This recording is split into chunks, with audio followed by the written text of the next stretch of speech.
Hello दोस्तों, स्वागत है आपका हमारे YouTube चैनल पर। दोस्तों, शटरिंग खोलने के नेक्स्ट डे आपको क्या करना चाहिए। अभी मैंने एक वीडियो डाला था और उसमें मैंने बताया था कि छत ढलाई के नेक्स्ट डे आपको क्या करना चाहिए, और उसमें मैंने बहुत डिटेल वीडियोस बनाया है जो मैंने प्रीवियस वीडियो डाला है। उसी वीडियो पे कमेंट किया गया है कि शटरिंग खुलने के नेक्स्ट डे क्या करना चाहिए सर, उसके बारे में भी बताइए। तो आज का हमारा ये जो वीडियो है ये इसी पे बेस्ड है कि अगर आपने स्लैब की कास्टिंग करा ली और आज आपका शटरिंग खुल रहा है, तो शटरिंग कंप्लीट खुलने के बाद आपको किन किन चीज़ों को नोटिस करना है। देखिए, शटरिंग खुलने के बाद आपको क्या नोटिस करना चाहिए, ये बहुत इंपॉर्टेंट है। क्योंकि अगर आप इन सारी चीज़ों को उसी समय नोटिस नहीं करेंगे, अगर आप ये काम उसी समय नहीं कराएंगे जो आपको मैं अभी वीडियो में बताने वाला हूँ, तो आपके पैसे ज़्यादा वेस्ट होंगे।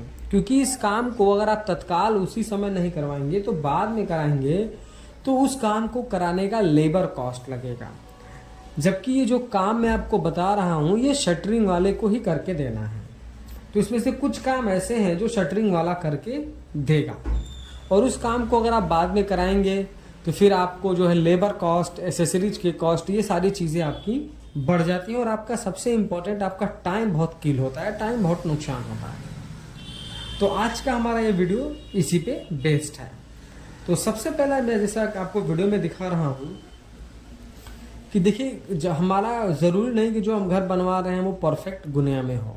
तो जब हमारा स्लैब परफेक्ट गुनिया में नहीं होता है और जब उसकी शटरिंग करी जाती है, तो जो हमारे प्लाई होते हैं वो किसी न किसी एक कॉर्नर पर आकर छोटे या बड़े हो जाते हैं, जिसकी वजह से प्लाई के छोटे टुकड़े लगाना ज़रूरी हो जाता है।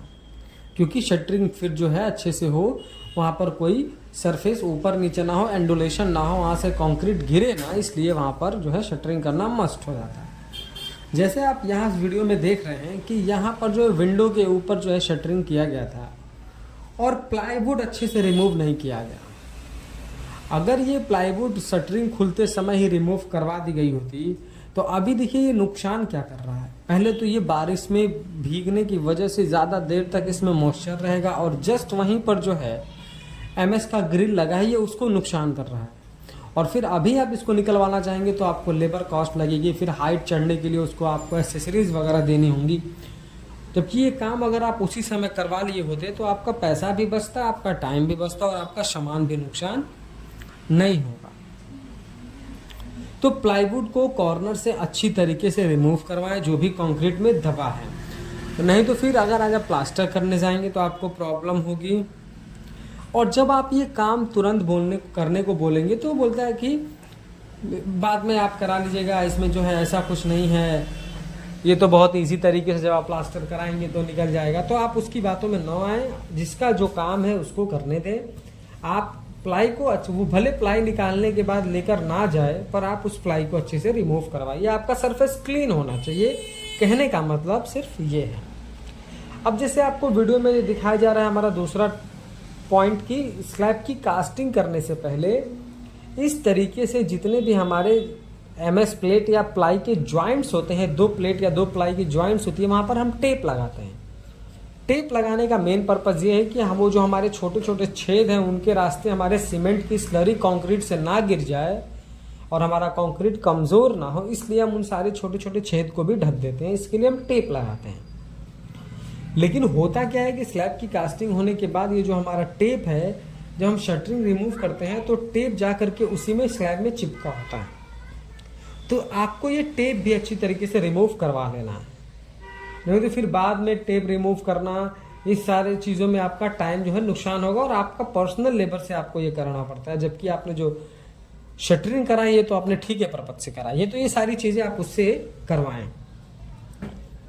उसके बाद जब आपकी शटरिंग पूरी तरीके से खुल जाए तो आप स्लैब के बॉटम को अच्छी तरीके से चेक करें।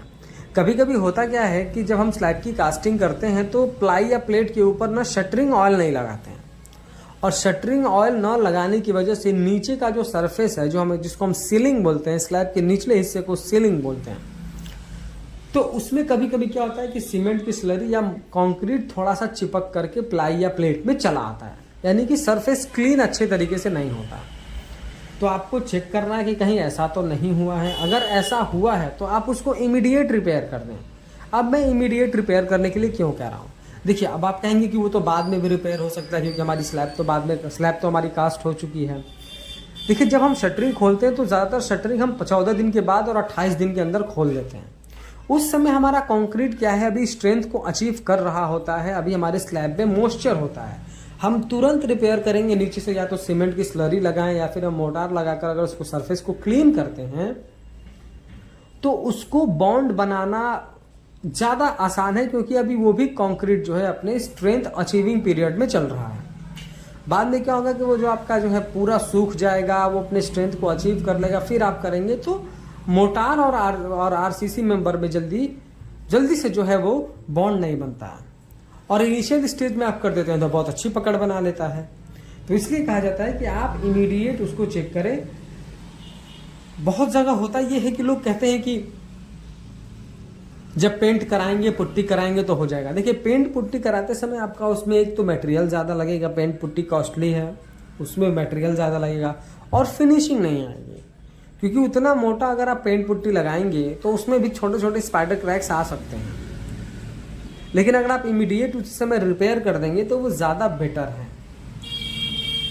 अगला हमारा पॉइंट ये है कि जब स्लैब के बॉटम को आप चेक करते हैं तो उसमें आपको ये भी चेक करना है कि उसमें कहीं कोई होल्स तो नहीं है। ये कैसे चेक करते हैं, जब आप ऊपर क्यूरिंग करते हैं और नीचे से आपकी प्लाई लगी है तो आपको दिखता नहीं है, लेकिन जब प्लाई खुल जाती है, जब शटरिंग खुल जाती है तो आप ऊपर जब पानी भरते हैं तो नीचे से आकर के देखें कि कहीं आपका स्लैब कहीं से लीकेज तो नहीं कर रहा है। होता यह है कि जब हम स्लैब की कास्टिंग करते हैं तो कहीं पर मिट्टी चली जाती है, लकड़ी के टुकड़े चले जाते हैं या फिर प्लास्टिक वगैरह चली जाती है, जो कि हम लापरवाही कर देते हैं किसी साइटों पर, तो फिर वहाँ से पानी लीकेज करने लगता है। तो इमीडिएट आपको इसलिए चेक करना है कि अगर आप ऊपर पानी भरेंगे और नीचे के सरफेस से आकर देखेंगे तो आपको पानी के धब्बे दिखाई देंगे। अगर ऐसा है तो अगर होल्स ज़्यादा हैं तो तुरंत उसको रिपेयर करें, नहीं तो आगे चल के मान लीजिए आपने नोटिस नहीं करा, आपने पेंट पुट्टी करा दिया, फिर पीओपी की सीलिंग बनवा दी, बारिश में पानी वहाँ से टपकने लगा तो फिर आपका खर्चा बढ़ जाता है। आपको सीलिंग तोड़नी होगी, आपको पीओपी हटाना होगा, ये सारी चीज़ें आपको देखनी पड़ती हैं। तो अगर उसी समय आप रिपेयर कर देंगे तो यहाँ भी सेम वही मैटर है कि अभी वो इनिशियल स्टेज में है, अपनी स्ट्रेंथ को अचीव कर रहा है, तुरंत आप रिपेयर कर देंगे तो वो एक फिक्स रिपेयर हो जाएगा, ताकि आगे चल के आपको किसी तरीके का प्रॉब्लम्स न आए। तो आज का कुछ हमारा यही पॉइंट था कि शटरिंग खोलने के नेक्स्ट डे आपको क्या करना है। तो ये 4-5 पॉइंट है जो ज़्यादातर इंजीनियर इन सारी चीज़ों को नोटिस करता है। तो वीडियो पसंद आया तो प्लीज़ वीडियो को लाइक कर दें, और अगर चैनल पर नए हैं कंस्ट्रक्शन से रिलेटेड ऐसे ही इन्फॉर्मेटिव वीडियोज़ इन फ्यूचर देखना चाहते हैं तो प्लीज़ चैनल को सब्सक्राइब करके बेल नोटिफिकेशन को ऑल पर प्रेस कर दें। Thank you.